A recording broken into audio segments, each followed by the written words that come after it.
outside backers of intelligent design know the pain that this issue causes here? No. Some might, some I I don't doubt think so. care. Because to some people this is a power play, pure and simple. There are, don't get me wrong, I think at the grassroots, the religious fervor is real. I think the farther up the food chain you get, the more suspect it becomes. In December of 2005, the forces of intelligent design were dealt a stunning defeat in the Dover lawsuit. Judge John E. Jones, a Bush appointee, ruled that intelligent design is in fact repackaged creationism, and the school board's decision to introduce it into the classroom he called breathtaking inanity. So let me give you my personal take on intelligent design. It's a movement that has stalled out at the intuition stage. A great deal of very valid and important science begins as mere intuition, scientists looking at nature and having a gut instinct about how things work, which they then figure out if they're right by creating hypotheses and putting them to the test. There's nothing wrong with intuition, and we can see it's a major part of the process for both John Calvert, who looked at DNA and intuitively knew it was designed, and Dr. Behe, who looks at the bacterial flagellum and intuitively knows it is designed. But this is where they've stalled out. They've been unable to advance their intuition into testable hypotheses. And so, in the end, all they're left with is intuition. And the problem is, there's not that much difference between that and faith.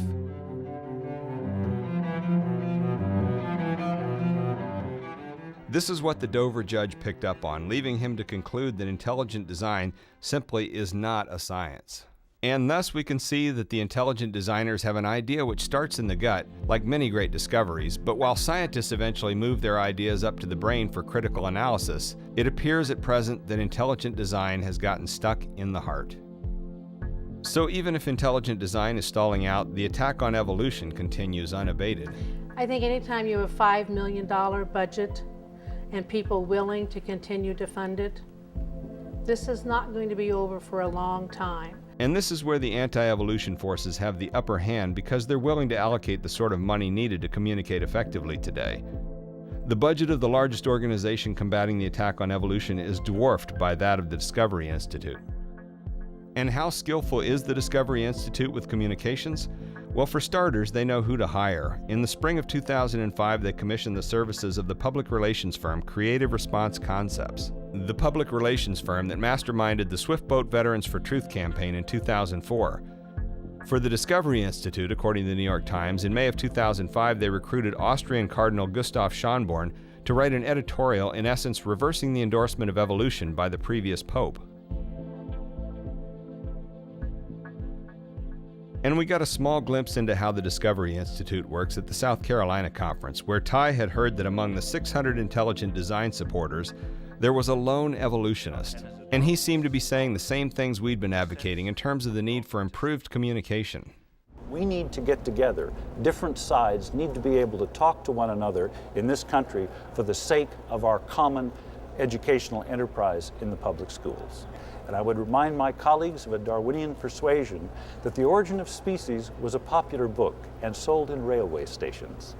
Those that defend Darwin should never be fearful or refuse the opportunity to appear before the public and explain the logic of Darwin's position and its importance to teaching young people in the public schools. All of which seem admirable and even brave to us, that here he was, the only evolutionist willing to venture into the opposing camp, until we saw him from a different perspective. He's a senior fellow with the Discovery Institute and has worked with them for over a decade. Here's what threw us. Listen to how he introduced himself with no mention of being a part of the Discovery Institute. John Angus Campbell, I'm a professor of communication at the University of Memphis. And listen to what he says about intelligent design. I'm not an expert on intelligent design. He's been a part of the Institute almost since its founding. He attends these conferences encouraging everyone to debate evolution, but isn't that the same as teaching the controversy? And exactly where did these anti-evolutionists come up with their whole new concept of teach the controversy? Well, if they didn't get it from me, it's a hell of a coincidence, isn't it? Meet Professor Gerald Graff of the University of Illinois, who's the subject of an article in Harper's Magazine by Stanley Fish entitled Academic Cross-Dressing: How Intelligent Design Gets Its Arguments from the Left. For over 20 years, he's been advocating teaching liberal arts by focusing on areas of debate, what he calls teaching the conflicts. But in so doing, he's unintentionally provided the blueprint for the attack on evolution. So the catchphrase of the intelligent design movement now is teach the controversy. What would you say is the equivalent catchphrase for the evolution movement?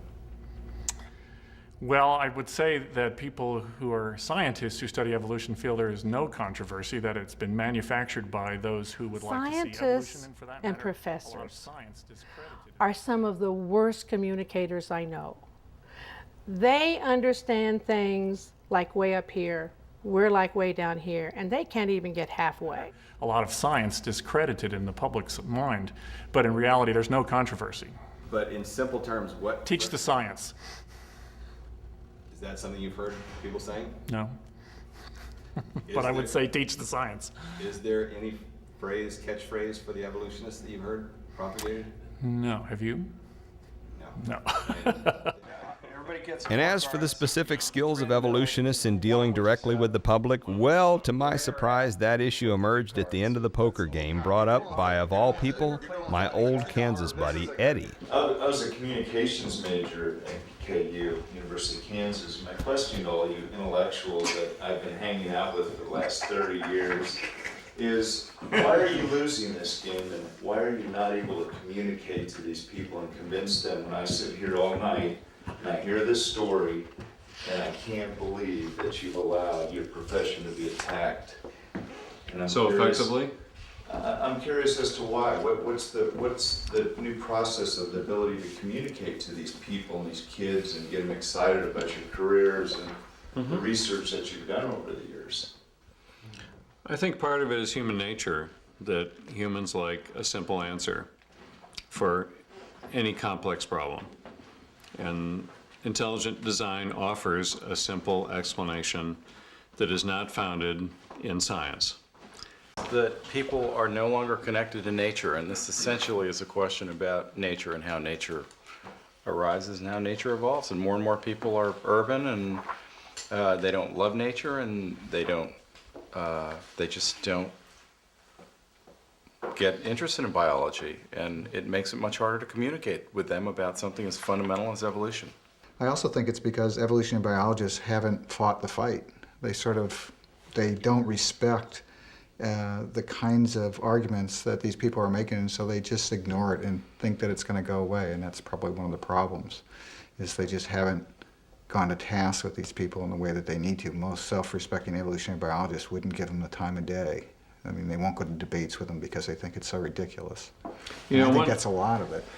Yeah. There was a contemporary of Darwin named Louis Agassiz at the Museum of Comparative Zoology, and he used to give lectures in the Cambridge Common on how living organisms were organized. And while he did not believe in Darwin's theory, what was significant about how he reached out to the public was he treated them as equals. And I think perhaps... The white folks, anyway. He was a Exactly. horrible, That's true. horrible racist. He was a horrible racist, but that said, I think we can learn something from Louis Agassiz's approach to reaching the public, in that he treated the common person as having a tremendous amount of intelligence and had respect for that intelligence, and tried to reach to a higher level than perhaps we're trying to do now.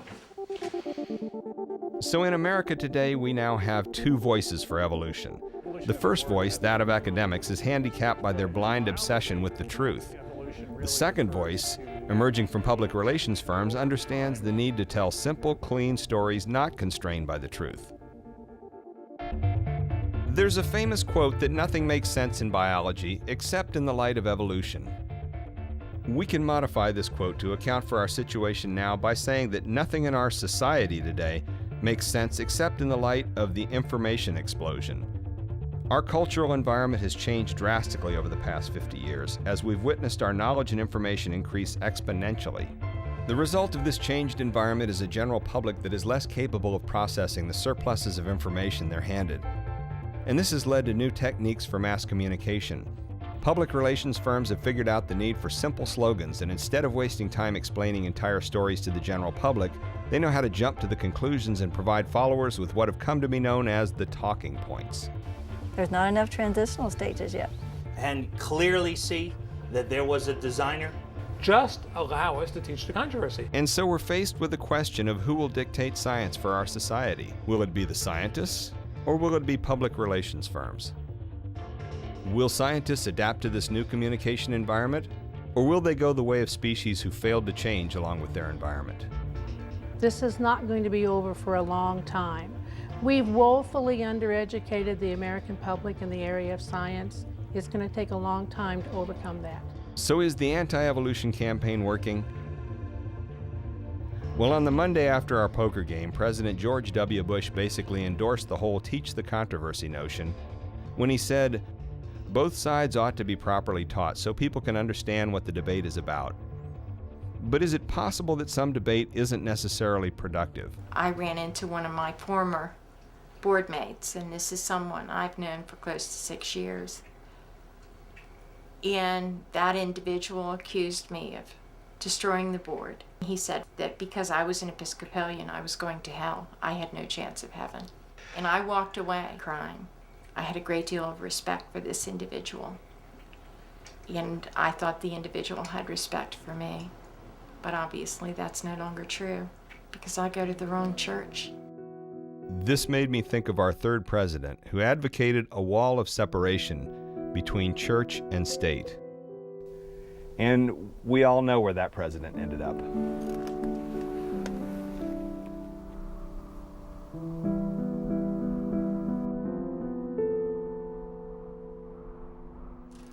Sending them to extra.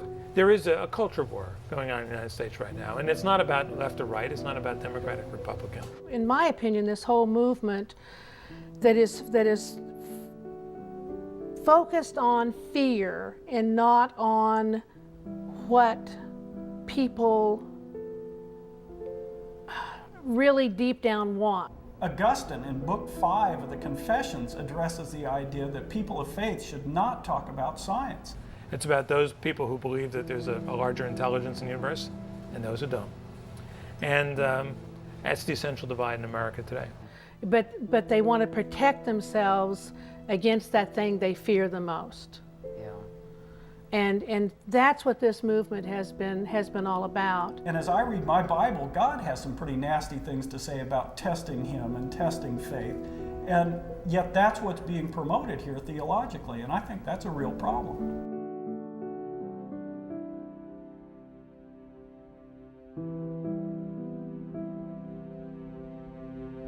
I'm kind of thinking about studying Buddhism now because, you know, they believe in these things. And they have a great philosophy. They have a happy philosophy. They probably have the happiest philosophy I've heard yet. So I might do a little studying on that one. Why do you believe it? Well, I like what they're saying about look forward to the next life. Don't agonize over death. You know, come on, let's get with the program. The flower blooms, lives, and dies, and then goes on. Where does it go? Well, I think they have a nice theory. It goes on to have another life. Yep. And finally, because my heart does still rest with the evolution side, I have to give the last word to an evolutionist. Then I guess finally, I forget what I was going to say. Sorry. So there appears to be what we might call the school board circle of life, which begins with a new school board, then the emergence of an anti-evolution majority, followed by the revolt of voters, the ousting of the anti-evolutionists, and finally a return to normalcy. This has happened once in Dover, Pennsylvania, once in the little town of Darby, Montana, and twice in Kansas, where the August 2006 primaries completed the second circle. The public voted, the conservatives lost, a pro-evolution majority will return. And among those defeated in Kansas was the author of From the Darkness. In Dover, Pennsylvania, they voted out all 8 pro-intelligent design board members, including... It's like a fly. it's annoying, and it's just there, and you can't get it. But not all were pleased. National evangelist Pat Robertson told the people of Dover, if there's a disaster in your area, don't turn to God. And as for what the future holds for this issue, only one person knows for certain. Well, let's just ask my intelligent 8-ball.